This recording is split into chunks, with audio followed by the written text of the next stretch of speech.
In the heart of Soviet Russia, during one of the coldest winters on record, 9 experienced hikers set out on a trek through the Ural Mountains. They were young, intelligent, resilient. They had done this before.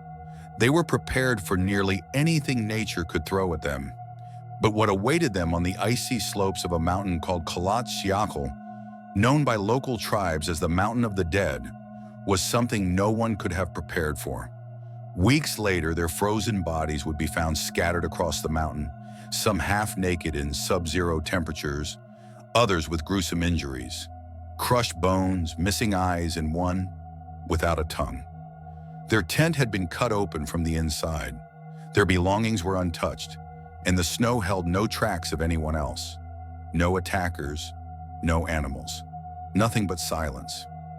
To this day, the Dyatlov Pass incident remains one of the most chilling, unsolved mysteries in modern history. Part 1, The Team. It was January 1959. 10 students and recent graduates of the Ural Polytechnical Institute in Sverdlovsk, modern-day Yekaterinburg, prepared for an ambitious expedition. Their goal was to ski across the Ural Mountains and reach the summit of Mount Oterten, deep in the northern wilderness. This was no casual hike. It was a grueling journey through extreme cold, over uninhabited terrain, and under the constant threat of blizzards and avalanches. But this group wasn't inexperienced. In fact, they were all certified Grade 2 hikers, and after completing this trip, they would qualify for Grade 3, the highest certification available in the Soviet Union at the time. Their leader was Igor Dyatlov, a 23-year-old engineering student known for his precision, discipline, and leadership. The rest of the team included Zinaida Kolmogorova, 22, intelligent, tough, respected by the group. Lyudmila Dubinina, 20, strong-willed, outspoken, experienced in tough conditions. Rustam Slobodin, 23, athletic, quiet, a long-distance runner. Yuri Doroshenko, 21, once stood up to a bear with a geologist's hammer. Yuri Krivonishenko, 24, cheerful, musical, worked in nuclear physics. Alexander Kolevatov, 24, methodical, secretive, worked in radiochemistry. Nikolai Thibault-Brignol, 23, one of the brightest half-French ancestry. Semyon Zolotaryov, 38, older, a World War II veteran, added to the group late. And finally, Yuri Yudin, 21, who would leave the expedition early due to illness and unknowingly save his own life. Part 2, Into the Wild. On January 27, the group boarded a train and began their journey north. They kept diaries and took photographs, laughing, playing the mandolin, posing in the snow. They were in high spirits, young adventurers on what would be a once-in-a-lifetime challenge. On January 28th, Yuri Yudin turned back, his sciatica flaring up. He gave his friends a final hug and promised to meet them when they returned. He would be the last person to ever see them alive. The remaining 9 trekked onward into deeper isolation. They passed through forest, frozen rivers, and over hills blanketed in snow.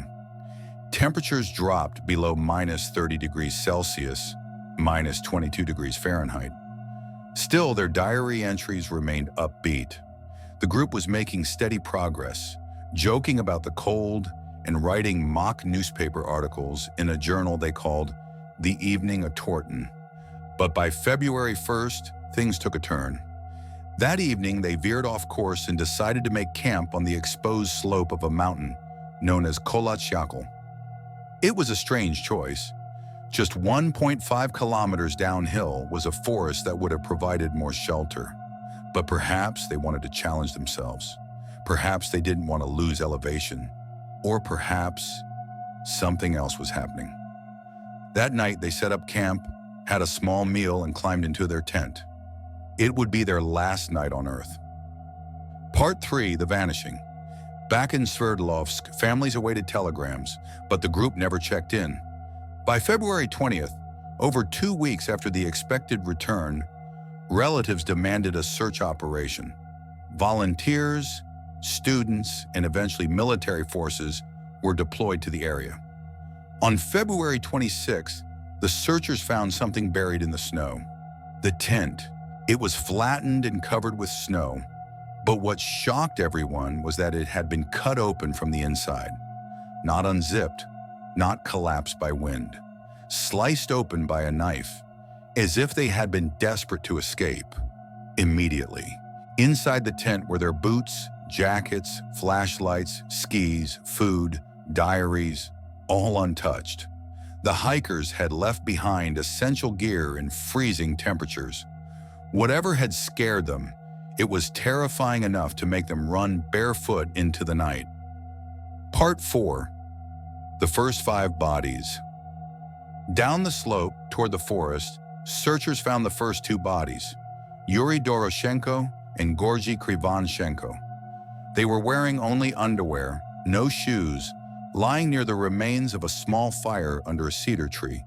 Their hands were burned, possibly from